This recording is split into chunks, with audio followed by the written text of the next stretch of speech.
Have you ever wondered why some people, without ever raising their voice or making a threat, seem to unsettle everyone around them? They aren't aggressive. They aren't loud. In fact, most of the time they appear calm, reserved, and observant. Yet, their presence alone changes the atmosphere of the room. People grow tense, conversations shift, and suddenly everyone feels as though they're being watched more closely than they would like. Carl Jung believed that this reaction isn't about power in the traditional sense. It's about perception. It's about a rare personality trait that allows certain individuals to see beneath the masks most people wear, and that ability terrifies others. We live in a world of facades. Every day people pretend. They smile when they're sad, they nod when they disagree, they present strength when they're crumbling inside. And most of the time these masks go unnoticed. They protect the fragile egos of the people wearing them. But imagine being the kind of person who sees straight through them. Imagine walking into a room and instantly sensing who is lying, who is jealous, who is hiding grief, who is quietly boiling with anger. That perception is not something you can turn off. It is not a skill you learned. It is part of who you are. Jung called this rare trait a differentiated perception, the kind of psychological vision that reaches beyond the conscious and into the unconscious material of others. For those who possess it, life can feel both illuminating and exhausting. Because you see what others deny, you sense what others avoid. And instead of gratitude, you often receive fear, resentment, and misunderstanding. Why? Because your very presence becomes a mirror. And people are terrified of mirrors that reveal too much. They would rather believe their lies than confront their truth. They would rather attack the one who sees than face what is being seen. This is why independent observers, deep intuitives, and rare visionaries often live misunderstood lives. They're not feared for what they do, but for what they reveal simply by existing. Their silence speaks. Their gaze unsettles. Their awareness exposes what the world works so hard to bury. And in this first step of our exploration, we must ask, what kind of life unfolds for someone who carries this trait? Why does society instinctively resist them? And how can such perception be both a gift and a burden? Jung's answer was simple, yet chilling. When you see what others cannot, you don't just carry insight, you carry danger. Not danger to yourself, but danger to the fragile illusions that keep society functioning. This is where our journey begins, with the realization that the rarest personality trait in the world is not strength, charm, or intelligence. It is the ability to see clearly, and while truth may set you free, it terrifies everyone else. Carl Jung once warned that the curse of consciousness is that it cannot be shared with those who do not possess it. For the rare individuals who carry this deep perception, life often feels like walking through a world of glass. Everything transparent, everything visible, nothing truly hidden. At first glance, this might sound like a blessing. Imagine always knowing when someone is lying, sensing tension before it erupts into conflict, recognizing the silent suffering no one else notices. Surely such clarity would make life easier. But Jung discovered the opposite. The clearer your perception, the lonelier your path. Here's why. Most people survive by agreement, not conscious agreement, but unconscious ones. Families agree to pretend certain wounds never happened. Friend groups agree to ignore the flaws that would fracture their bond. Workplaces agree to overlook hypocrisy for the sake of keeping the machine running. These silent agreements keep life moving, even if they rest on denial. Now enter the person who sees too much. They don't consent to these illusions because they can't. Their vision is too sharp. Their intuition is too exact. When they sit quietly in the corner, others feel exposed, as though their secrets are being read. And in truth, they are. This doesn't mean the perceiver wants to expose anyone. They're not searching for flaws or digging for lies. They're simply noticing what most people have trained themselves to miss. But in a world built on fragile masks, clarity becomes disruptive. Suddenly the group feels unsettled. They may say, "You're too intense. You read too much into things. You make me uncomfortable." What they really mean is, stop seeing what I'm hiding. Stop noticing what I can't admit even to myself. For the one who carries this gift, it feels less like insight and more like exile. Friendships grow strained. Jobs become unbearable. Relationships fall apart, not because of cruelty, but because the truth always rises to the surface when they are near. Jung documented patients with this trait who were told over and over that they were too much, too sensitive, too suspicious, too critical. But in reality, they weren't too much at all. They were simply too real. And so the blessing turns into a curse. Seeing too much becomes isolating. It makes casual relationships almost impossible. It drains the perceiver to constantly navigate the unspoken, the dishonest, the repressed. Some even start to doubt themselves. Maybe I am crazy. Maybe I am imagining things. But time and time again, life proves them right. This is why Jung called it dangerous, not because the perception itself harms, but because it threatens the unconscious agreements that hold society together. And when those agreements are broken, the group doesn't thank the truth teller. They turn against them. So the rare person who sees deeply must live with this paradox. Your vision is your gift. But unless it is integrated carefully, it will feel like a burden, a curse you didn't ask for, but cannot escape. Carl Jung once wrote, "Everything that irritates us about others can lead us to an understanding of ourselves." Yet very few people take this advice. Most of the time, what irritates us in others becomes fuel for projection. And this is at the heart of why people with rare, penetrating perception are feared, avoided, and even attacked. They act as mirrors, mirrors that do not flatter, mirrors that reveal what others have spent years, even decades, trying to bury. Think about it. Most people live with parts of themselves they cannot face, a resentment that simmers unacknowledged, a jealousy they cover with forced compliments, a grief they bury beneath busyness, a quiet anger they disguise with politeness. These emotions don't disappear, they simply sink below the surface into what Jung called the shadow. Now, imagine standing in front of someone who can see right through that disguise, someone who doesn't need you to confess your jealousy or your fear because they already sense it. They can read the flicker in your eyes, the hesitation in your voice, the stiffness in your shoulders. Without trying, they expose what you've been hiding, even from yourself. And here lies the problem. When the shadow is revealed, the ego has two choices. One, it can acknowledge the truth and begin the painful work of integration. Or two, it can attack the mirror. Most people choose the second. They lash out. They say, "You're imagining things. You're paranoid. You always make everything negative." They accuse the perceiver of being judgmental or toxic, when in reality, the perceiver is simply noticing what was already there. This is what Jung described as shadow projection, unloading the unbearable parts of oneself onto another person so that the self can remain innocent. This is why people fear you if you carry this trait. It's not because you've harmed them, it's because you've seen them, truly seen them, in ways they have not yet been able to see themselves. And instead of gratitude, you often receive hostility. You become the problem, the one who ruins the mood, the one who overthinks everything. Jung observed this pattern in countless patients and in his own life.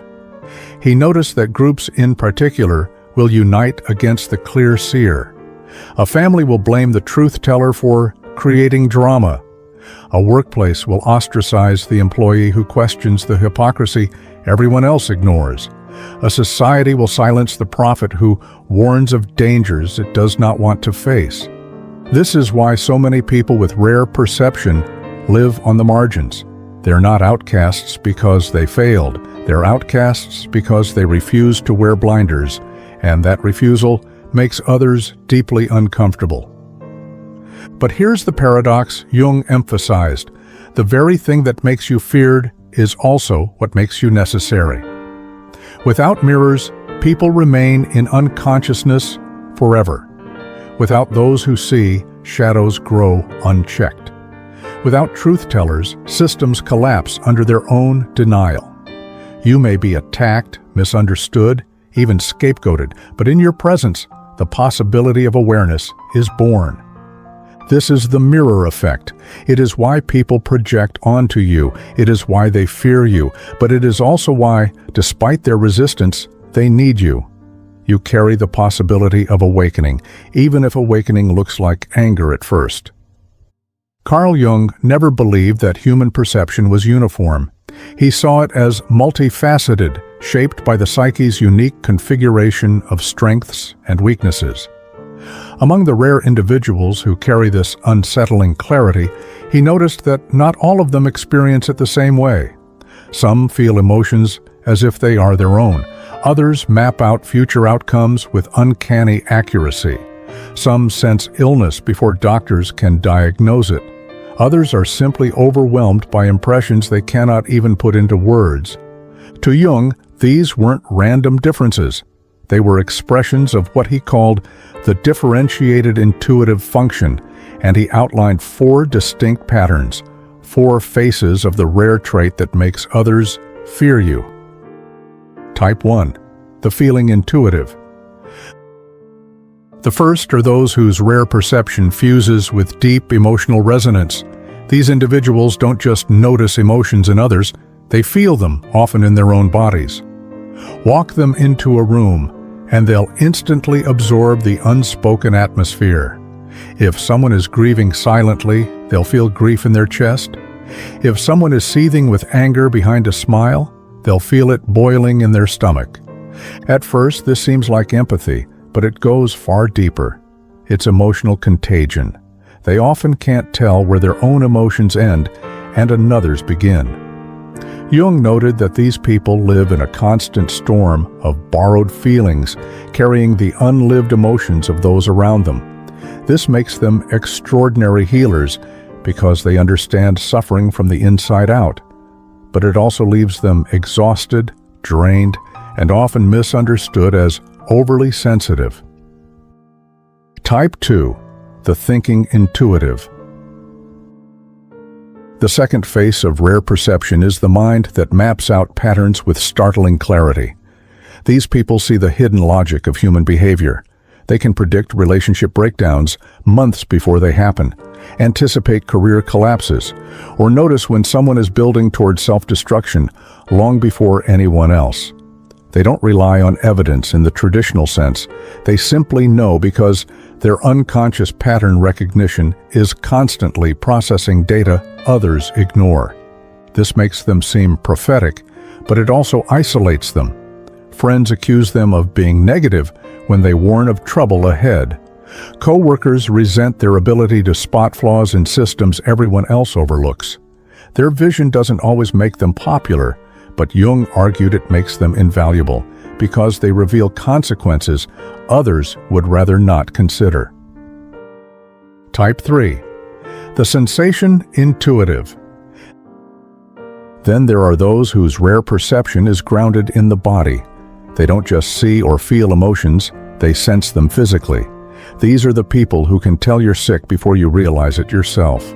They'll notice the slight change in your complexion, the way your shoulders sag with fatigue, the tension in your jaw that betrays your hidden anger. To many this seems uncanny, almost supernatural.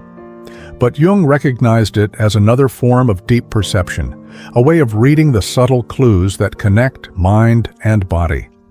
In a medical context, they can be invaluable. In everyday life, however, their insights can be unnerving. No one likes to be told something's wrong with you, especially when they've worked hard to hide it, even from themselves. Type 4. The pure intuitive. Finally, there are the pure intuitives, the rarest of all. These people see everything but struggle to make sense of it. Impressions flood them constantly, flashes of insight, fragments of images, feelings with no clear origin. they are like antennas, absorbing vast amounts of unconscious material from everyone around them.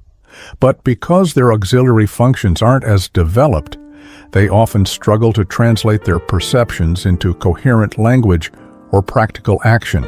These are the people who are called strange, spacey, or mystical. They may retreat into solitude because the world feels too overwhelming, too loud, too full of data they cannot filter. And yet, when they speak, even in fragments, their words can cut straight to truths others have never dared to articulate. Each of these four types illustrates why this rare trait unsettles others so deeply. The feeling intuitive makes people uncomfortable by mirroring emotions they wanted to hide. The thinking intuitive unsettles by predicting outcomes they don't want to face. The sensation intuitive unnerves by detecting vulnerabilities others deny. And the pure intuitive confuses by seeing without explaining, leaving others suspicious of their strange clarity. Different expressions, same result. Others feel exposed, and exposure breeds fear. Jung believed that recognizing which face of rare perception you carry is essential, because without self-understanding, the gift turns chaotic. The feeling intuitive becomes an emotional sponge, drowning in others' pain. The thinking intuitive becomes cynical, alienated by their own accuracy. The sensation intuitive becomes anxious, hyper-alert to every sign of decay. And the pure intuitive risks being consumed by the flood of impressions, never anchoring themselves in a stable identity. The danger is not the perception itself, it's what happens when perception lacks integration. Jung saw this again and again in his patients. Those who failed to channel their rare ability collapsed under its weight.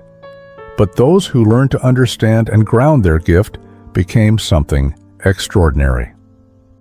Carl Jung spent decades observing the lives of those who possessed this rare perceptive ability, and while he admired their clarity, he also warned that it came with very real dangers, dangers that could destroy not just relationships, but the individual's very sense of self. He called this the problem of the superior function, when a gift becomes so dominant that it threatens to consume the person who carries it. The first danger is collective disruption. Human groups, families, workplaces, entire societies function partly through unspoken agreements. We agree not to mention the obvious flaws in someone's behavior. We agree to ignore the truth about a failing system. We agree to keep quiet about the shadow everyone senses, but no one dares to name. These unconscious pacts keep the group together. But the one who sees too clearly cannot help but notice the cracks in the mask. And when they speak, or even when they simply exist, they disrupt the illusion that holds the group intact. To Jung, this wasn't rebellion. It was simply the nature of perception. But the group doesn't see it that way. To them, the clear seer becomes a threat. They destabilize the fragile order by pointing to truths no one wants to face. And so the group does what groups always do when threatened. They push the truth teller out. They become the scapegoat, the exile, the one everyone blames for creating drama, when in reality, they only revealed what was already festering beneath the surface. The second danger is psychological isolation. Jung wrote that the curse of consciousness is that it cannot be shared with those who do not possess it. For those who see what others cannot, the world often feels like two realities layered on top of one another. The everyday surface reality where people gossip, laugh, and play by the rules of polite society, and the deeper reality filled with hidden grief, repressed anger, unconscious drives, and unspoken truths. The rare perceiver lives in both worlds at once, and this creates a gulf between them and everyone else. Conversations that feel light and casual to most feel hollow to them because they can hear the pain beneath the jokes, the insecurity beneath the arrogance, the shadow beneath the smile. Over time, this double vision makes ordinary social life exhausting. Friendships collapse under the weight of unspoken truths. Careers falter because the clear seer notices hypocrisy that others prefer to ignore. Romantic relationships crumble when partners realize they cannot hide behind charm or excuses. The result? A deep, aching sense of loneliness. To be awake in a world that prefers to stay asleep is to live in exile, even in the midst of others.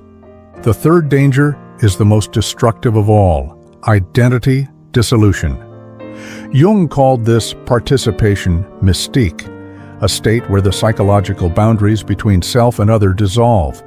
Because rare perceivers absorb so much unconscious material from those around them, they sometimes forget what belongs to them and what belongs to others. They carry guilt that isn't theirs, sadness that doesn't originate in their own story, anger that feels foreign but clings like their own. This is perhaps the heaviest burden. To see so much is one thing, to carry it as if it were yours is another. Many of Jung's patients describe this as living like an open wound, constantly flooded with impressions, constantly shaped by others' shadows, constantly unsure of where their own identity truly resides. Without strong inner grounding, they risk being swallowed whole by the very material they perceive. And here Jung was clear. This is not mere sensitivity. It is a profound psychological danger. Left unchecked, it can lead to breakdown, depression, or the loss of a coherent sense of self. But Jung didn't stop at describing these dangers. He believed they could be survived and even transformed through the process of individuation. By learning to distinguish self from other, shadow from truth, perception from projection, the rare perceiver could integrate their gift instead of being destroyed by it. Still, it begins with recognizing these dangers, because until you name them, you can't defend against them. If you've ever felt scapegoated for seeing too clearly, exiled for being too aware, or drowned in emotions that weren't even yours, then you've already touched the three dangers Jung described. And yet, these very dangers also hold the key. For when they are faced consciously, they become the raw material for transformation. The exile becomes the sage, the lonely one becomes the guide, the overwhelmed one becomes the healer. The rare personality trait that makes others fear you is also the seed of what could one day make you powerful beyond measure. Carl Jung understood something essential. Seeing what others cannot is not, in itself, a curse. The true danger lies in what happens when that gift is not integrated. Without structure, it overwhelms. Without awareness, it isolates. Without discipline, it dissolves identity. But with conscious integration, it becomes not just survivable, but transformative. So how does one walk this path of integration? Jung outlined it in three fundamental stages. Stage 1, recognition and differentiation. The first step is deceptively simple. Learn to recognize what belongs to you and what belongs to others. This is what Jung called conscious discrimination. When you enter a room and suddenly feel a heavy sadness, ask yourself, is this mine, or am I absorbing someone else's unspoken grief? When you sense tension in your chest during a conversation, pause and consider, is this my anxiety, or am I mirroring the stress of the person in front of me? Jung recommended daily solitude for precisely this reason. In silence, the flood of absorbed impressions begins to settle. Like muddy water, left undisturbed, the sediment sinks, and what is truly yours becomes clear. Without this practice, the rare perceiver remains entangled, living not their own life, but the emotions and shadows of everyone else. Stage 2. Shadow integration. The second step is facing your own darkness. Jung emphasized that those who see others' shadows so clearly often do so because they are avoiding their own. The anger you sense in another may resonate because it echoes your unacknowledged anger. The dishonesty you detect may sting because you have not fully admitted your own capacity to deceive. Here lies the paradox. The more you own your own shadow, the less disturbed you are by seeing it in others. Instead of judgment or projection, perception becomes compassion. You no longer feel the need to attack the liar or the hypocrite because you've faced your own capacity for the same. Integration of the shadow doesn't make you blind. It makes you clearer, freer, less reactive. Stage 3. Conscious participation. The final step is what Jung called conscious participation. This means learning to engage with others' unconscious material without being consumed by it.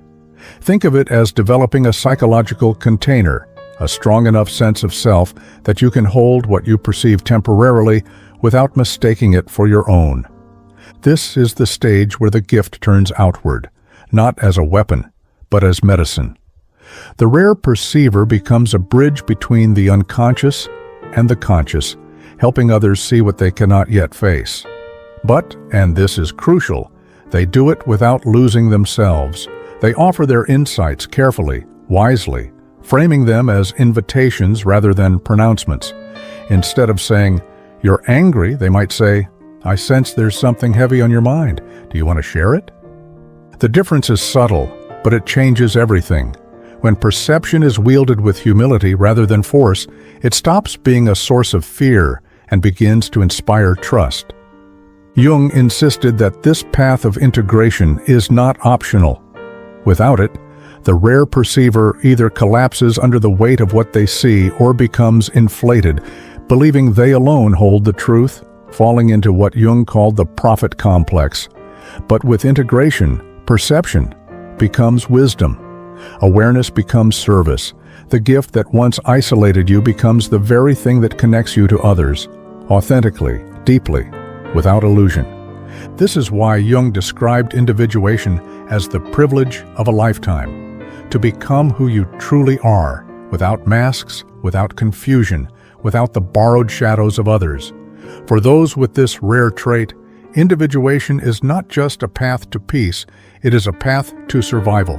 And yet, even with integration, the journey is not easy, because those who see too much still live in a world that does not want to be seen.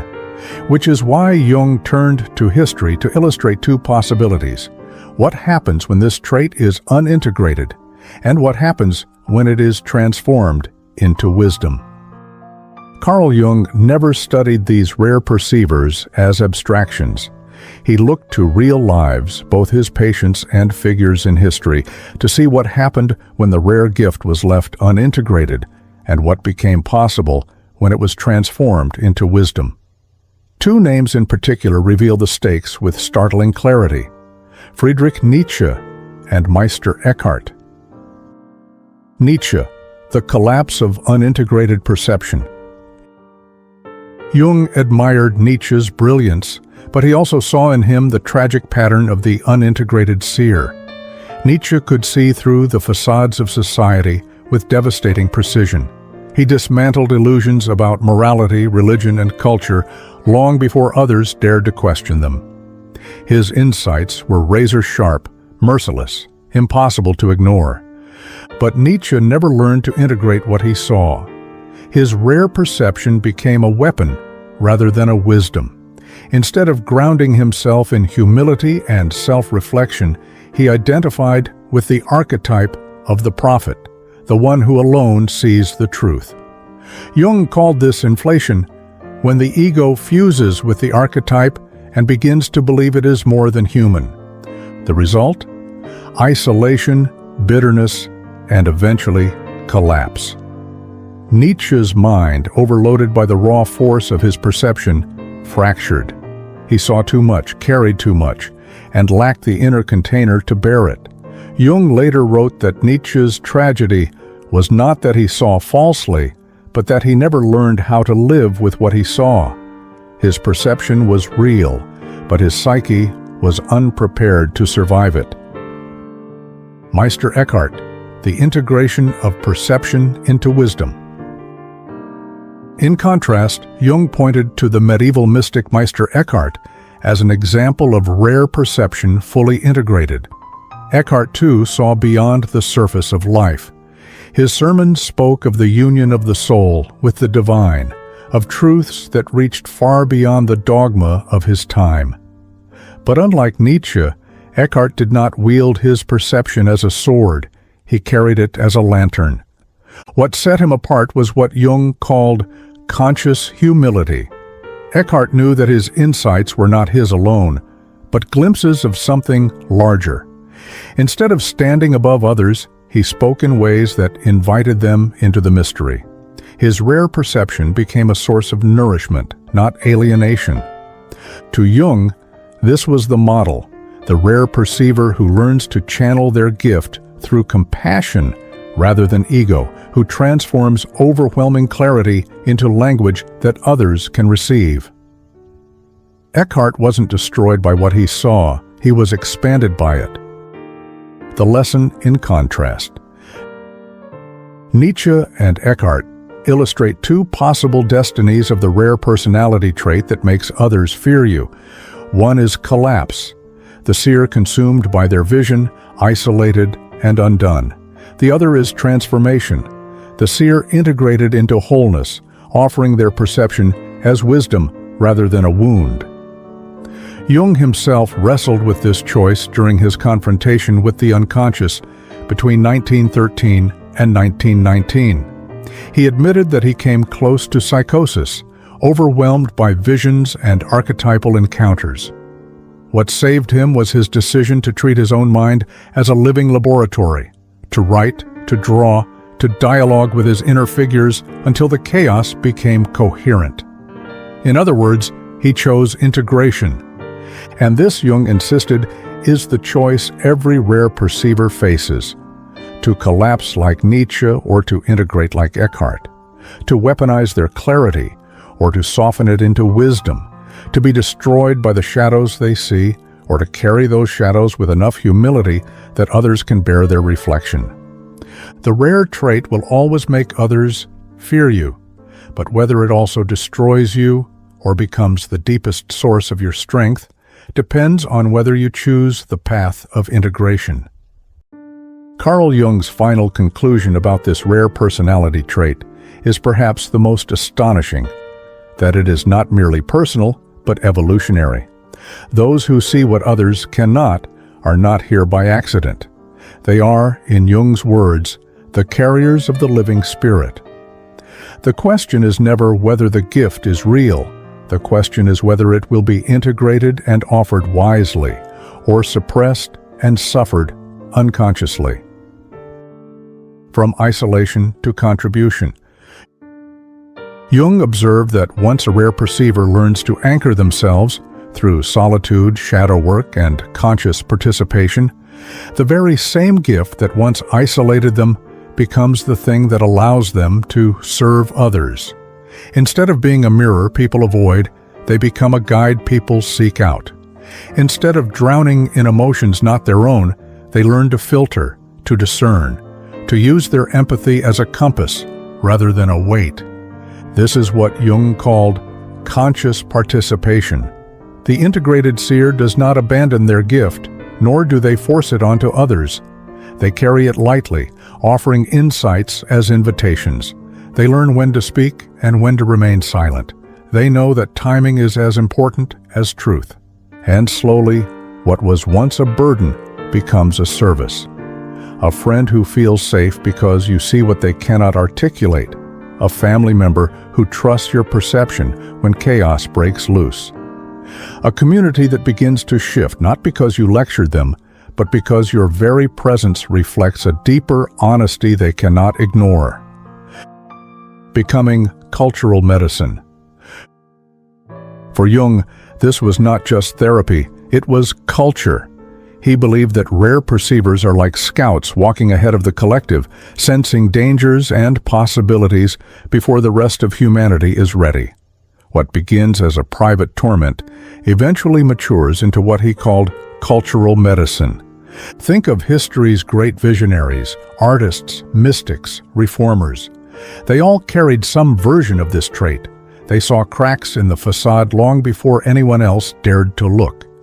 At first, they were feared, mocked, or exiled. But in time, their clarity became the very thing the culture needed to evolve. This is the paradox of the rare personality trait. It begins by making others fear you, and it ends by making others follow you, though usually not until much later, sometimes long after you're gone. The transcendent function. Jung described the final stage of integration as the transcendent function. Here, the rare perceiver no longer wrestles against their gift, nor do they cling to it as a source of superiority. They simply embody it. They become bridges between conscious and unconscious, individual and collective, what is and what is possible. At this stage, the seer doesn't need recognition. They don't need applause. They don't even need to be understood. Their very way of being radiates a quiet transformation that others feel without fully knowing why. Jung insisted that this is how consciousness evolves, not through sudden revolutions, but through individuals who integrate their depths so completely that they alter the atmosphere around them. The final choice. And so we arrive at the choice that faces every rare perceiver: collapse or integration, exile or service, bitterness or wisdom. The world will always fear you at first.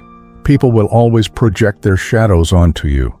But if you can survive that, if you can integrate instead of inflating, ground yourself instead of drowning, embody instead of hiding, then you become exactly what Jung believed humanity needs most.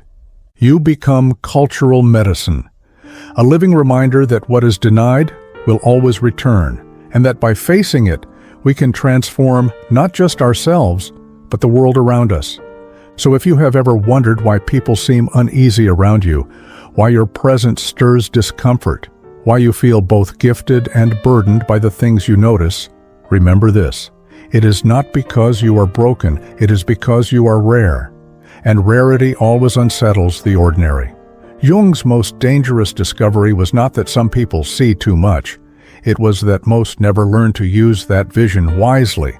But if you do, if you learn to walk the path of individuation, to hold your gift with humility and clarity, then the very trait that once made others fear, you will become the trait that makes you unforgettable. Because you are not here merely to survive your perception.